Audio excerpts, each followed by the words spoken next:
अस्सलाम वालेकुम गाइस, मेरा नाम है रहमान अनवर। मेरा नाम है मोहम्मद सुहेल। और आज हम जिस वीडियो पर रिएक्शन देने जा रहे हैं, इस वीडियो का टाइटल है चाइना डैमेज इंडिया ब्रिज इन उत्तराखंड रिपोर्ट। तो ये आपको क्या लगता है, ये कैसे वाकया हो गया? ये देखिए ना, ये अजीब ही है कि एकदम से चाइना ने हमला कर दिया। जैसे बिल्कुल ऐसे ही मैं तो हैरान हो गया कि चाइना कैसे ऐसा कदम उठा सकता है इंडिया के खिलाफ। क्योंकि उनमें दुश्मनी नहीं थी। बिल्कुल दुश्मनी तो है, क्योंकि उनके जंगें भी हुई हैं, वो पार्लियामेंट में भी वो उनकी मुंहमारी हुई है। अच्छा, वो पहले भी हो तो अगर पाकिस्तान चाइना का दोस्त है, अगर पाकिस्तान का जो दोस्त होता है वो इंडिया का दुश्मन ही होता है। बिल्कुल ऐसे ही। तो हमला पहले भी उन्होंने किया था लद्दाख में, जो जवान मरे थे इंडिया के।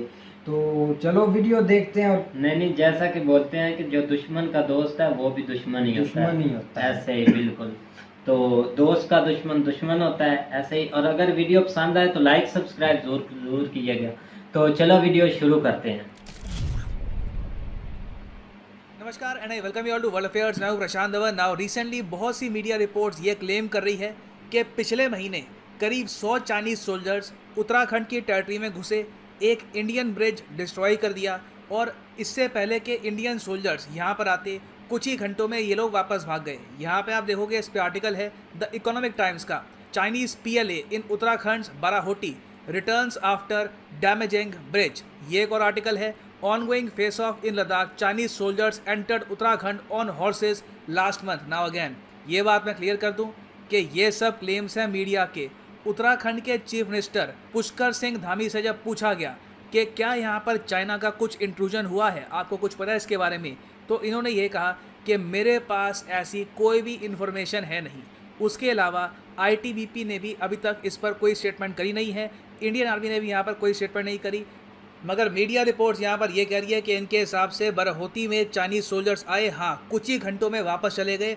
ऐसा कुछ यहाँ पर नहीं है कि इन्होंने यहाँ पे कुछ कैंप्स वगैरह बना लिए हैं। नाउ डिस्कस करते हैं कि बाराहोती इतना इंपॉर्टेंट क्यों है। और इंटरेस्टिंगली इनफ, इंडिया चाइना के बीच में आज के समय जो कई डिस्प्यूट्स हैं, इन सब की शुरुआत सबसे पहले 1962 से भी पहले 1954 में हुई थी। बाराहोती ये सबसे पहली डिस्प्यूटेड लोकेशन है between India and China. Discuss करते हैं इसके बारे में, काफ़ी कुछ यहाँ पे आपको जानने को मिलेगा। मगर आगे बढ़ने से पहले आपसे पूछूंगा एक क्वेश्चन। पिथौरागढ़ से अगर आपको जाना है तिब्बत, तो आप इनमें से किस पास का इस्तेमाल करेंगे? ये हैं यहाँ पे आपकी ऑप्शन, थागला, लीपू लेक, बाराहोती या फिर किंगरे बुंगेरी।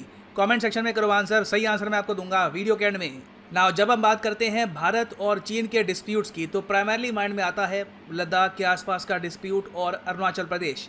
मगर रियलिटी यहाँ पर यह है कि चाइना दो और स्टेट्स में, भारत की दो और स्टेट्स में भी लैंड क्लेम करता है। हालांकि प्रोपोर्शनेटली यहाँ पर लैंड का जो डिस्प्यूट है ये बहुत छोटा है कंपेयर टू लद्दाख और अरुणाचल प्रदेश। जो बाकी जो स्टेट्स हैं जहाँ पर चाइना लैंड क्लेम करता है, उनमें से एक है हिमाचल प्रदेश, दूसरी स्टेट है उत्तराखंड। हिमाचल प्रदेश में आप अगर देखो तो लाहौल और स्पीति डिस्ट्रिक्ट में एक एरिया है कौरिक का, यहाँ पे लैंड जो है ये क्लेम करता है चाइना। उसके अलावा किन्नौर डिस्ट्रिक्ट है हिमाचल प्रदेश में, वहाँ पर भी कुछ एरिया है, उसका लैंड क्लेम करता है चाइना। फिर अगर हम बात करें उत्तराखंड में, तो उत्तराखंड में आपको पता होगा एक बहुत ही फेमस डिस्ट्रिक्ट है चमोली डिस्ट्रिक्ट। ये डिस्ट्रिक्ट प्राइमरली फेमस इसलिए है क्योंकि इन द पास्ट कई बार चाइना के सोल्जर्स ने इलीगल तरीके से चमोली डिस्ट्रिक्ट के कुछ एरिया में एंटर करने की कोशिश करी। हर बार ये वापस भाग जाते हैं क्योंकि इंडिया की पोजीशन यहाँ पर बहुत स्ट्रांग रहती है। ज़्यादातर ये चमोली डिस्ट्रिक्ट के बाराहोती रीजन में एंटर तभी कर पाते हैं जब ITBP के सोल्जर्स कुछ डिस्टेंस पे होते हैं, या फिर कोई लोकेशन होती है जहाँ पर कोई सिटीजन नहीं है, कोई सोल्जर नहीं है, बिल्कुल अबैंडन्ड एरिया है, वहाँ पर कुछ समय के लिए चाइनीज सोल्जर्स एंटर कर लेते हैं। ना यहाँ पर आप देख पाओगे ये मैप में यहाँ पे है बाराहोती। अब मीडिया रिपोर्ट्स यहाँ पर ये क्लेम कर रही है कि बाराहोती का जो ये नॉर्दर्न पार्ट है ना, यहाँ पे चाइना के सोल्जर्स आए, कुछ घंटों के लिए रुके, 100 सोल्जर्स घोड़े पे सवार होकर आए, एक बहुत छोटा सा ब्रिज था, इसको डैमेज किया, फिर ये लोग यहाँ से भाग गए। नाउ इन द पास्ट ऐसा हो चुका है क्योंकि जैसे मैंने आपको बताया, इंडिया चाइना का सबसे पहला डिस्प्यूट यहीं से शुरू हुआ था। और इसलिए जो भी लोग डिफेंस की स्टडी करते हैं प्रॉपरली, इंडिया चाइना रिलेशंस को प्रॉपरली स्टडी कर चुके हैं, वो लोग काफ़ी बार अपनी रिपोर्ट्स में लिखते हैं कि बाराहोती ये था पहला हिमालयन ब्लंडर। हिमालयन ब्लंडर आपको पता होगा, एक बहुत ही कंट्रोवर्शियल किताब का नाम है बाय जॉन डाल्वी। यहाँ पर बताया गया कि किस तरीके से भारत ने लगातार एक के बाद एक ब्लंडर किए अंडर पंडित जवाहरलाल नेहरू, और उसी की वजह से इंडिया अक्साई चिन का बहुत बड़ा एरिया हार गया चाइना को इन द 1962 वॉर। मगर 1962 में चाइना इस टाइप की वॉर करेगा, इसके संकेत इंटरेस्टिंगली इनफ हमको 1954 में पता लग गए थे, और अगर हमारी लीडरशिप उस वक्त अलर्ट होती तो ये जो संकेत है रीड कर लेती, और शायद 1962 में हम बेटर प्रिपेयर्ड रहते ना। 1954 में हुआ क्या था? 1954 एक ऐसा टाइम था जब चाइना ने तिब्बत को कब्जा लिया था, मगर दलाई लामा अब तक तिब्बत छोड़ के भारत में आए नहीं थे। देखो, आपको समझना होगा, चाइना ने तिब्बत पे आक्रमण किया था, कम्युनिस्ट चाइना ने तिब्बत पे आक्रमण किया था 1950 से लेकर 1951 तक, मगर इनको आराम से 6-7 साल लग गए पूरे रीजन को कंट्रोल करने में। इस दौरान जो दलाई लामा है ये तिब्बत में ही रहे थे। और इंटरेस्टिंगली इनफ देखो, जब चाइना ने पहले तिब्बत को अच्छे से कब्जा लिया, उसके बाद इन्होंने यहाँ पर अनाउंसमेंट ये करी कि तिब्बत के हिस्टोरिकली इनके हिसाब से जो भी पुराने एरिया थे वो भी ये वापस कब्जाएंगे।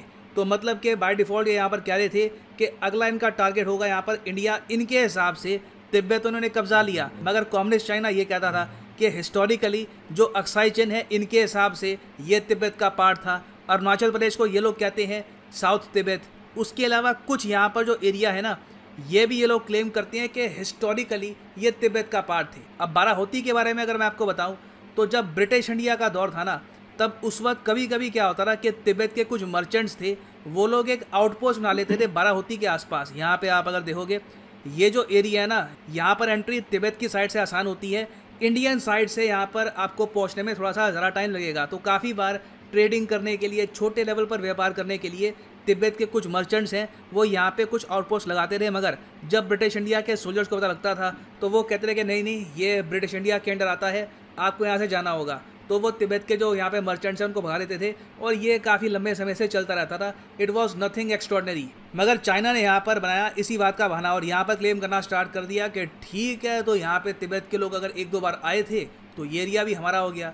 और ये चाइना ने पहली बार कहा था भारत को। और फिर 1954 में जब चाइना के जो सोल्जर्स हैं तिब्बत पे काफ़ी हद तक आक्रमण कर चुके थे, तब कुछ चाइनीज़ सोल्जर्स यहाँ पे बाराहोती के आसपास भी आ गए थे। इंडियन सोल्जर्स को काफ़ी हफ्तों बाद पता लगा, फिर चाइनीज़ सोल्जर्स को कहा गया कि यहाँ से बाहर जाओ, और काफ़ी लंबे समय की नेगोशिएशन के बाद चाइनीज़ सोल्जर्स वापस गए। और उस वक्त भारत में कई डिफेंस एनालिस्ट थे, उन्होंने सरकार को वार्निंग देनी स्टार्ट कर दी कि कम्युनिस्ट चाइना एक्सपेंशन करेगा। जो बाराहोती में हुआ है इन 1954, ये इन द फ्यूचर रिपीट होगा, और बहुत ही बड़े स्केल पर रिपीट होगा। नाउ सरकार ने इस एडवाइस का क्या किया वो आप सबको पता है। 1962 वॉर में क्या हुआ, you all know that as well. और 1954 से लेकर अब तक आप अगर देखो तो बाराहोती चाइना के रेडार से गया है नहीं। इससे पहले आप अगर जाओगे तो कई बार 2011 में, 2012 में, इवन 2013 में आप अगर देखो तो कई रिपोर्ट्स आ चुकी हैं। और इस बार तो खैर 2021 में अभी तक जो सरकार है उसने यहाँ पे कंफर्म किया नहीं है कि चाइनीज सोल्जर्स हमारी टेरिटरी में आ गए थे, मगर 2013 में सरकार ने यहाँ पे कंफर्म किया था। यहाँ पे आप देख पाओगे 2013 का आर्टिकल है, Uttarakhand government confirms incursion of Chinese soldiers at Barahoti. Total 21 Chinese soldiers यहाँ पे आ गए थे, टेंट लगाए, फिर इंडियन सोल्जर्स आ गए, इनको भगा दिया। होता कुछ बड़ा नहीं है, गोली नहीं चलती यहाँ पर, ना कुछ वायलेंस होता है, मगर चाइनीज सोल्जर्स काफ़ी बार अंदर आ जाते हैं। नाउ इसका रीज़न क्या है? रीज़न बहुत ही सिंपल है कि चाइना ने बॉर्डर एरिया पर इंडिया से ज़्यादा तरक्की करी है।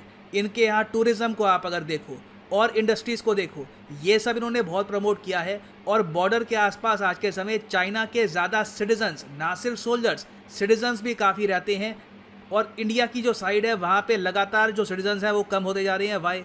क्योंकि बॉर्डर के आसपास कोई रोज़गार ही नहीं है, इंडस्ट्री नहीं है। यहाँ पे आप देखोगे ये 2018 का आर्टिकल है from the Indian express, inside the ghost villages of Uttarakhand. जो चमोली डिस्ट्रिक्ट है ना, वहाँ पे लिटरली कई गांव हैं, वहाँ पे आबादी इतनी कम हो गई है कि वहाँ पे आप जाओगे ना, घर दिखेंगे, खाली घर, पूरा गांव है बिल्कुल खाली, ऐसे लगता है कि किसी भूतिया विलेज में आप आ गए। लिटरली यहाँ पे आर्टिकल में इन्होंने लिखा भी है कि गोस्ट विलेजेस लगती हैं, कि बिल्कुल कोई यहाँ पर है ही नहीं। तो सरकार को अब जाके होश आई है 2020 के आसपास, और इन्होंने अब ये डिसाइड किया है कि इंडिया चाइना बॉर्डर पे ना टोटल हम 100 विलेजेस बनाएंगे, इनको हम डेवलप करेंगे।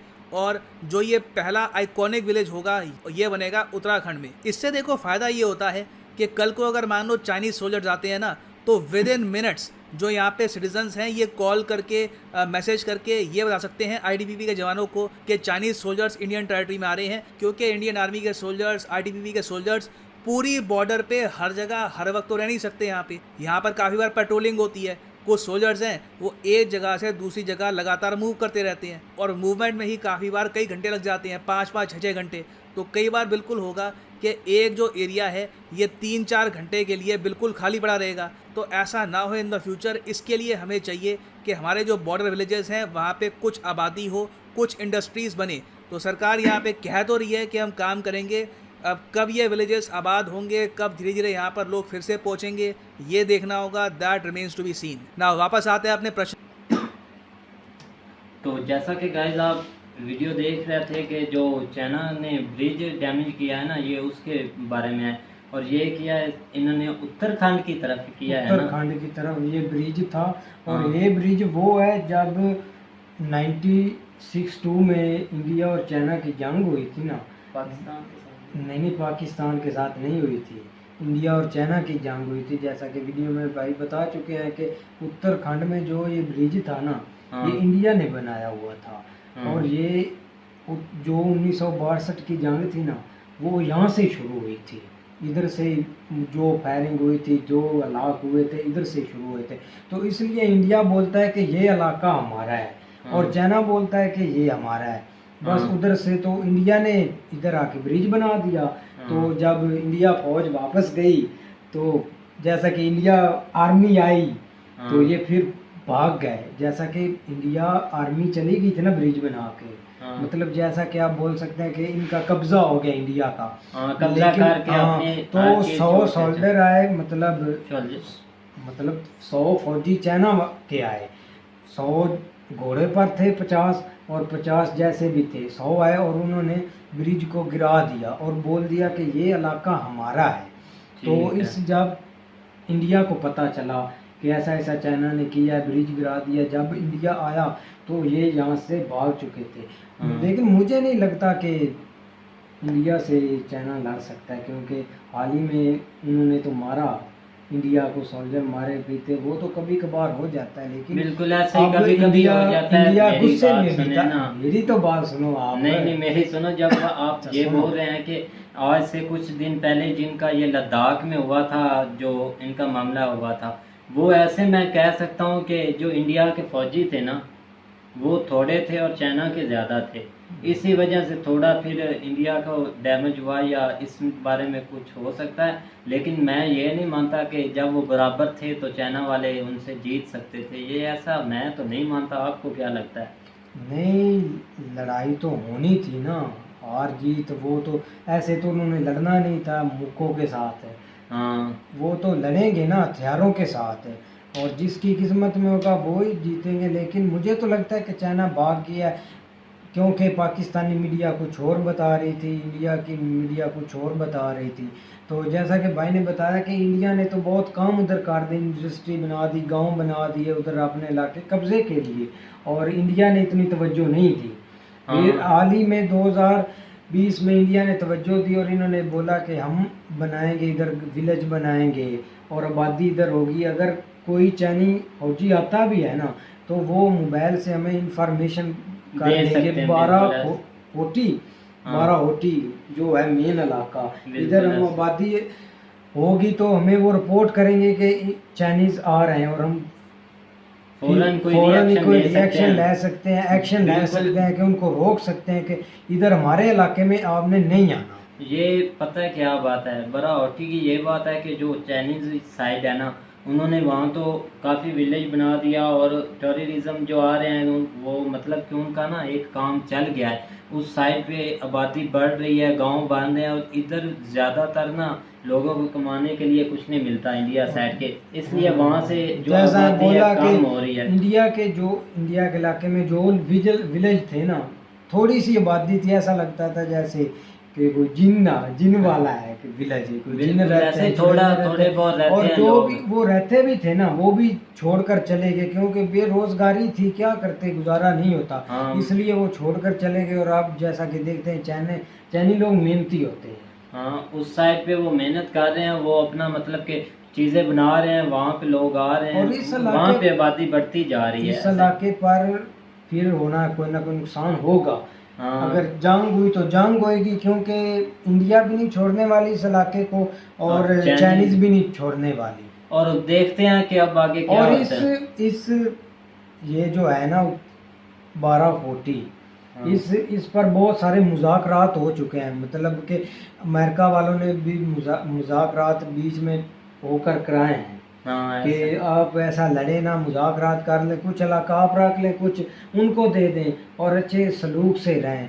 लेकिन 11 मुज़ाकरात हो चुके हैं, अभी तक इनका कोई नतीजा नहीं। वो चाइना कहता है कि हमने ये इलाका लेना है, बस यही ना आपस में है कि तुम नहीं हम हैं, तुम नहीं बिल्कुल हम ऐसे हैं। ही। और देखते हैं कि मजीद क्या होता है। अगर आपको ये वीडियो पसंद आए तो लाइक सब्सक्राइब जरूर कीजिएगा। अल्लाह हाफिज।